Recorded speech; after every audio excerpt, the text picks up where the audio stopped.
Olá pessoal, tudo bem? Professor Max Engler aqui e dando continuidade às nossas aulas nessa parte do edital em Geografia. Agora a gente vai entrar nos recursos naturais do Brasil e também nos problemas ambientais que nós temos relacionados à exploração desses recursos. Lembrando que o Brasil é um dos países mais privilegiados do planeta em relação à questão de ouro, de petróleo, de metais preciosos. Historicamente isso foi bom, mas também muito ruim, né, do ponto de vista aí da exploração dos portugueses e tudo mais, né, essa grande riqueza que o Brasil tem, pouco foi utilizada aí realmente para o crescimento da população brasileira, ok? Então vamos lá, entendendo, né, quais são esses recursos naturais e quais problemas ambientais eles trazem. Então, os recursos naturais do Brasil, a gente pode olhar aqui, né, um mapa que vai nos mostrar, né, o que nós temos. Quando eu falo recurso natural, nós vamos dividi-los, né, aí em recurso biológico, recurso hídrico, recurso, né, de minério e tudo mais. Olhando para esse mapa, a gente consegue ver, por exemplo, né, a questão ali nos chamados escudos cristalinos. Os escudos cristalinos são a formação geológica mais antiga que nós temos. Nessa formação geológica, nós vamos ter os metais preciosos, como ouro, ferro, bauxita, né, toda essa linha, nióbio, tudo isso está nas bases ali dos escudos cristalinos. E nas bacias sedimentares, nós podemos ter os combustíveis fósseis, como petróleo, gás natural, carvão. Então, tudo isso está representado numa linha. Quando você olha o nosso território, você vê como que o país, né, possui uma abundância de boa parte desses recursos, né? Um dos maiores produtores de minério de ferro, de ouro, com toda a exploração histórica que nós já tivemos dessas situações, tá? O Brasil possui, então, né, uma das maiores disponibilidades de recursos naturais do planeta. Essa abundância relaciona-se principalmente à nossa extensão territorial, quinto maior país, né, em tamanho do mundo. Também decorre da diversidade de ambientes naturais, toda aquela questão que a gente falou na última aula relacionada ali à linha histórica, né, que o país tem de toda a sua formação, localização geológica e tudo mais, né, a sua base climática, a sua linha aí de formação de relevo, né, o seu posicionamento em relação à linha do Equador, tudo isso, né, vai trazer, não nos recursos geológicos, mas nos recursos biológicos, hidrológicos, que a gente vai ver, a quantidade de recursos que esse país tem, tá? A estrutura geológica de um país antigo favorece a variedade de recursos. Nós não temos só petróleo, né? Nós temos aí uma grande quantidade de metais preciosos. Esses recursos têm papel central na economia do Brasil, lembrando que o Brasil é um grande fornecedor de estrutura primária, né? Então o Brasil vende as chamadas commodities, tá? Então isso é um termo importante. O que é commodity? É matéria-prima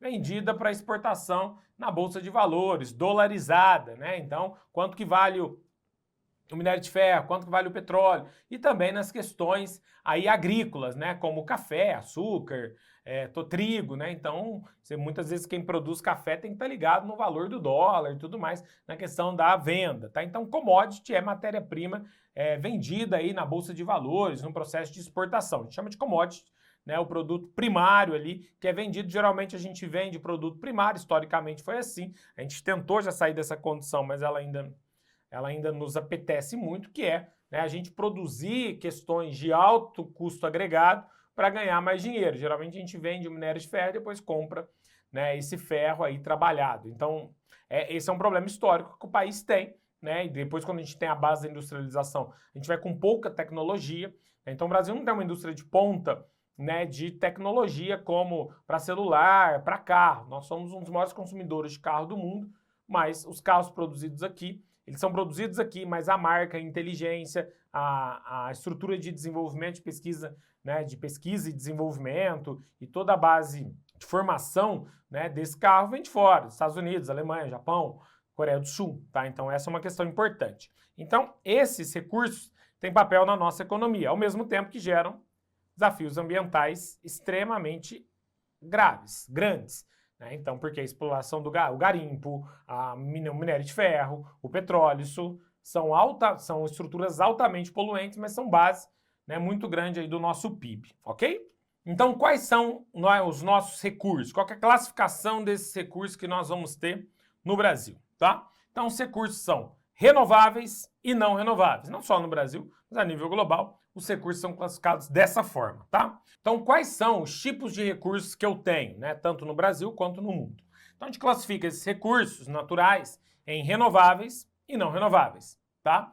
Então, aqueles que vão ser menos agressivos à questão da exploração, né, em relação à natureza e à nossa saúde, e os não renováveis, que em geral são altamente poluentes e com grandes problemas, né, com acidentes ou a própria exploração, tá? Então, recursos renováveis, energéticos, solar, energia solar, eólica, hidrelétrica, geotérmica, que vem aí da base do vulcão, biomassa, né, como uso aí da cana-de-açúcar, né, para uso de energia, maremotriz, que é a estrutura das ondas, recursos hídricos, lagos, rios, águas subterrâneas, lençóis freáticos, biológicos, agricultura, pesca, florestas, então são todos vistos como processos renováveis. E os recursos não renováveis, combustíveis fósseis, como carvão, petróleo, gás natural, urânio, né? Então, energia nuclear, por exemplo. Minerais metálicos, como ferro, cobre, alumínio, prata, ouro. E minerais não metálicos, argila, areias, calcários, mármores, fosfato, são coisas que não serão renováveis. Por quê? Porque foram, para que se tenha essa estrutura, foram bilhões de anos, certo? Então, não são renováveis, certo? Então, busca-se, né, uma transição para a base dos recursos mais renováveis do que os não renováveis. Entretanto, né, o grande desejo global são pelas linhas dos minerais metálicos e pelos combustíveis fósseis. Os recursos naturais podem ser, então, renováveis ou não renováveis. O Brasil possui grande diversidade dos dois, né? Nós somos um país com a maior quantidade de água doce do planeta, né? Então, na linha energética, muito bom. Temos recursos minerais hídricos, lagos, rios imensos, né? As hidrelétricas, e biológicos, né? Também com a base em destaque, né? Toda a nossa linha aí biológica também propícia para a agricultura. A exploração econômica desses recursos é historicamente intensa, né? Nós fomos base de exploração dos portugueses aqui na nossa região, no nosso país, e ao longo da história o Brasil, né, vem sendo aí, basicamente, construímos as igrejas da Inglaterra do século XVI para frente, né, com o nosso ouro. Então a gestão inadequada amplia impactos ambientais, né, como as queimadas, os desmatamentos que a gente vai ver mais à frente. Então ter essa quantidade de recursos também gera uma grande responsabilidade e o Brasil historicamente não é um país que esteve atento nas questões ambientais, até porque a base da nossa economia, que é uma economia de um país emergente, ela se dá aí pela exploração desses recursos. A estrutura geológica do Brasil, né? Então, onde que estão as bases dos recursos minerais no Brasil? Então, a gente vê lá, predomínio de rochas sedimentares, no amarelo, como a gente pode ver aqui, ó, quando eu tenho, né, essa linha amarela aqui, então essas bases amarelas, elas são propícias mais para petróleo, ou carvão, ou gás natural. E as bases mais escuras aqui, ó, que a gente chama de escudos cristalinos, elas são mais propícias para a questão dos minerais, né, metálicos, tá? Como aí o ferro, o ouro. E o Brasil tem algumas, né? São 4 grandes regiões que o Brasil tem hoje de exploração de minério. Quadrilátero ferrífero ali em Minas Gerais, né? Aqui no Mato Grosso do Sul, maciço do Urucum, a Serra dos Carajás ali no Pará, né? Que tem a rodovia, né?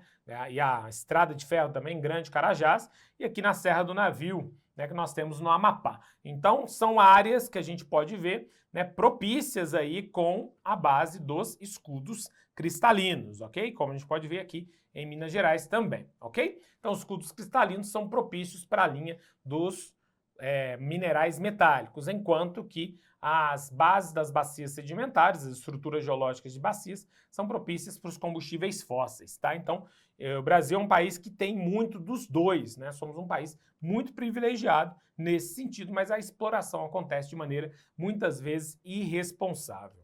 Essa estrutura, então, formada pelos escudos cristalinos, tá? E também pelas bacias sedimentares. O Brasil não tem a outra forma de estrutura geológica, que são os dobramentos modernos, que formam montanhas, como os Andes, os Alpes, né, lá o Himalaia, porque nós temos uma base de formação geológica muito antiga, né? Nós temos uma estabilidade geológica, não estamos em encontro de placas tectônicas, então a Terra não sobe, né? Você não tem partes da crosta subindo, formando aí, né, as montanhas. O Brasil tem montanhas antigas, nós não temos mais movimento de subida de relevo. né, só de desgaste. Então essa estrutura histórica, né, de bilhões de anos faz com que o Brasil tenha as duas formas geológicas mais antigas, os escudos e também as bacias sedimentares, tá? Então, como a gente falou, né, se destaca no Brasil o ferro, o manganês, a bauxita e o ouro. A bauxita faz o alumínio, um dos materiais mais desejados aí da indústria. Esses minerais são explorados ali, principalmente em Minas, no quadrilátero ferrífero, e lá na base dos Carajás, no Pará. A geologia condiciona a distribuição dos recursos minerais, conforme a gente viu, nessa estrutura geológica, mas o Brasil tem muito dos dois.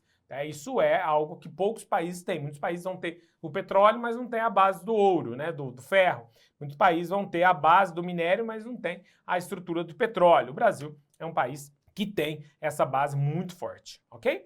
Então, nas bacias sedimentares, ao contrário das linhas geológicas, o que nós vamos ter são os recursos energéticos relacionados à base do petróleo, né? Principalmente o Brasil é basicamente autossuficiente na produção do petróleo. Abrindo agora a margem equatorial ali naquela linha amazônica, a gente vai ganhar a maior quantidade de petróleo. E a questão é se isso é bom ou se é ruim. Nós estamos num mundo que está discutindo o aquecimento global por conta, né, da emissão dos gases do efeito estufa, que são principalmente na queima desses combustíveis fósseis. E entra, né, na outro tópico dessa aula, que são os problemas ambientais, tá? Então destaca-se o petróleo e o gás natural. O Brasil não é autossuficiente em gás natural.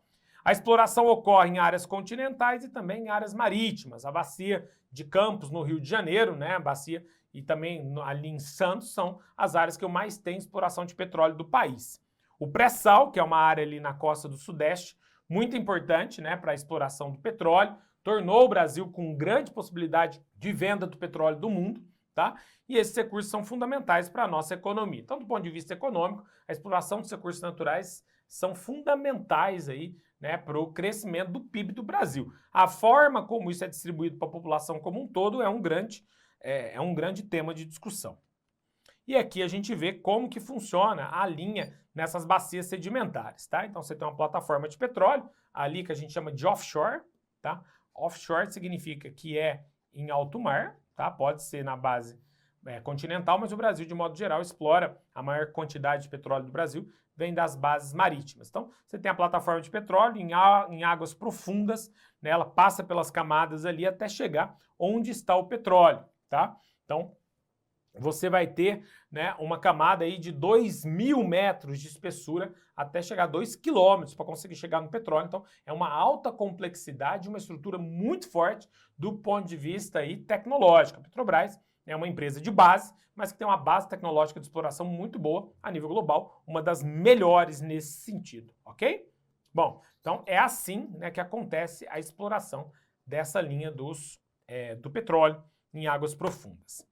Os recursos hídricos, né? O Brasil concentra aí 12% da água doce superficial do planeta, né? Pensando que o mundo tem 200 países, 12% está num país só, né? Então é desigual essa distribuição. Aqui a gente vê, né, uma das 7 maravilhas do mundo moderno, que são as Cataratas do Iguaçu, fantástico. Se você não foi, vá, né? Vale demais a pena. Nós temos o maior rio do planeta, o Rio Amazonas, né? A bacia hidrográfica Tocantins-Araguá imensa, né? Então, o Brasil tem uma quantidade de água muito grande, possui rios extensos, São Francisco, Araguaia, Tocantins, tá? O Rio Grande, toda a base ali do Rio da Prata, né? Que o Brasil vai encontrar com a Argentina e Paraguai. A água é essencial para abastecimento e irrigação, e nós temos. Também importante para a navegação fluvial. O Brasil explora pouco, né? Nós temos muitos planaltos, o que atrapalha a navegação, que é melhor em rios de planície, mas o Brasil poderia explorar melhor as suas hidrovias. E a hidroeletricidade, né, que é a base aí de quase 60% da energia elétrica do país. Então, nós temos muitos recursos hídricos com isso. Entretanto, né, a produção do tipo de recurso que a gente usa, principalmente para a agricultura, entra uma coisa que a gente chama de água virtual, que é aquela água que se gasta na produção, né? Então, a agricultura, por exemplo, é o que mais se gasta água para produzir. Para produzir 1 quilo de carne, né, são basicamente 3.000 litros de água para chegar em 1 litro de carne aí na sua, 1 quilo de carne na sua casa. Então, essa estrutura agrícola, ela desperdiça muita água, é uma água que se torna contaminada, muitas vezes, vai para o lençol freático. Então nós não temos um controle real sobre essa base dos recursos hídricos. E ter o recurso hídrico não significa que ele está sendo usado de maneira adequada. Nós temos um grande problema de saneamento no país, grande desperdício de água, áreas com seca e temos mais recurso hídrico de qualquer outro país do mundo. Então mostrando a gestão ruim, né, esse problema aí da questão ambiental também com a base, né, da contaminação dessas águas. Os recursos biológicos e de biodiversidade, né, mostrando aí as florestas que o Brasil tem, a biodiversidade relacionado aos tipos de solo que o país tem, né, e as diversidades de biomas que nós temos, tá? O Brasil abriga uma das maiores biodiversidades do mundo, destacando-se em Mata Atlântica, Cerrado e Amazônia, né, como biomas extremamente fundamentais no país. Os recursos biológicos garantem equilíbrio ambiental, não dá para explorar tudo, não dá para deitar a floresta a qualquer custo, mas isso vem acontecendo. Também sustenta atividades econômicas, o extrativismo, né, qualquer que seja ele, são fundamentais para as pesquisas científicas. Então, a estrutura, né, também serve aí para equilibrar a base do oxigênio, do ar da nossa região, do nosso país, mas que muitas vezes, né, são deixadas de lado em cima das questões econômicas, tá? Que vão gerar problemas ambientais como as queimadas, né? A gente tem queimadas na Amazônia sem parar, né? Na Mata Atlântica basicamente foi destruída, o Cerrado. Então, isso traz problemas grandes para a nossa sociedade e também acordos econômicos do Brasil, como o Mercosul e a União Europeia, né, sofre aí com questões sobre a aplicação das leis ambientais brasileiras, o que faz com que determinados países do mundo não queiram fazer negócios, né, em relação à maior compra de processos extrativistas do Brasil, com medo, né, também do aumento da poluição global, visto que o mundo está, desde o Acordo de Paris em 2015, né, uma discussão sobre a ebulição global, sobre o momento que a gente vive, né, das catástrofes climáticas e tudo mais. E aí tudo isso, né, dessa exploração dos recursos naturais gera um problema ambiental muito grande, entre eles as queimadas, né, uma falta de fiscalização, retirada da floresta, os garimpos ilegais, a urbanização acelerada na retirada das árvores das margens, das matas ciliares. Então são grandes problemas que nós temos. O desmatamento afeta principalmente a Amazônia, Cerrado e Mata Atlântica, está associado à agropecuária, né? Então põe a floresta abaixo para plantar cana, plantar soja, né? Mineração e exploração de madeireiras, muitas vezes ilegais. Provoca perda de biodiversidade, o que altera a base climática, o que tira os animais do seu habitat natural, o que traz problemas aí com animais silvestres, né? Diminui a qualidade do ar. E as queimadas são usadas como prática agrícola. No fim da colheita, queima-se para plantar de novo. Então, geralmente, é a mesma estrutura para plantar uma monocultura daquela região, que vai empobrecer, desertificar o solo, né, poluindo o ar como um todo, espantando os animais e tirando a biodiversidade, atrapalhando a estrutura do nosso país. Quando são descontroladas, causam danos ambientais severos, mortes, né, e problemas muito grandes. A mineração ilegal e a poluição hídrica, né? A mineração ilegal principalmente na Amazônia.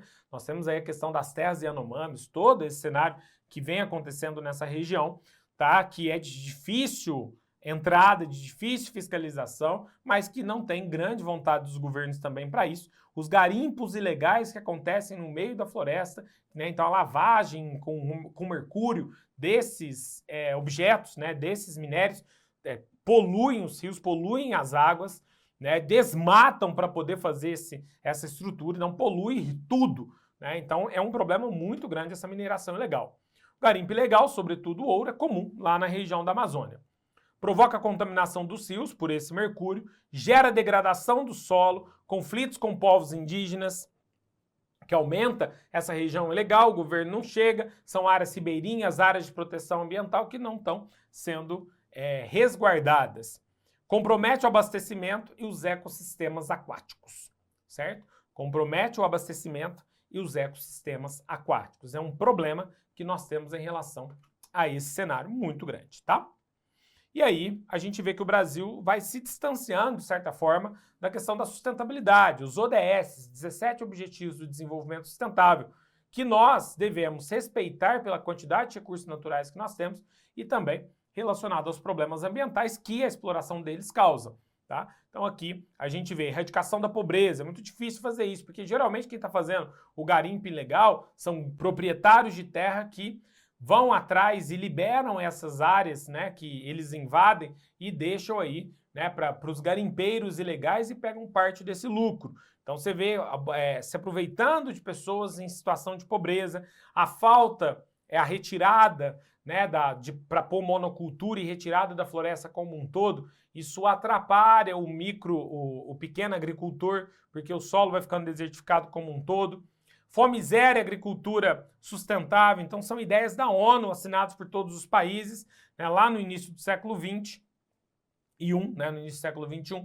Então são 17 objetivos e cada vez mais você tem exploração de recursos naturais e problemas ambientais, você vai ficando distante disso que o Brasil assinou lá, né, no início do século XXI e também corroborou isso lá no Acordo de Paris em 2015. A abundância de recursos exige gestão responsável. É necessário conciliar exploração econômica e preservação ambiental.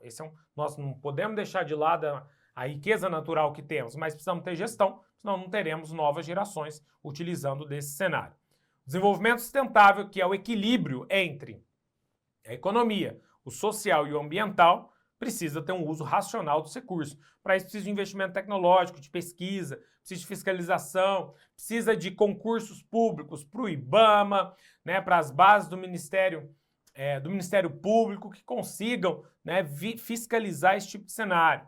Políticas ambientais são essenciais para conservar biomas. Tema recorrente das provas da VUNESP.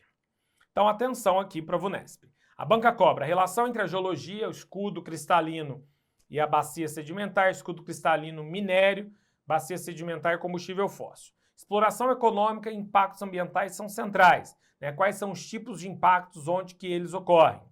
Biomas costumam ser associados a problemas ambientais específicos, a gente vai ter, né, a aula específica para falar dos biomas e a gente fala sobre alguns desses problemas ambientais. Questões relacionam a economia, ambiente e sustentabilidade na linha do desenvolvimento sustentável, ok? Então são esses os principais pontos aqui relacionados à linha, tá, dos recursos naturais e problemas ambientais no nosso país. Grande abraço, te vejo na próxima aula. Tchau!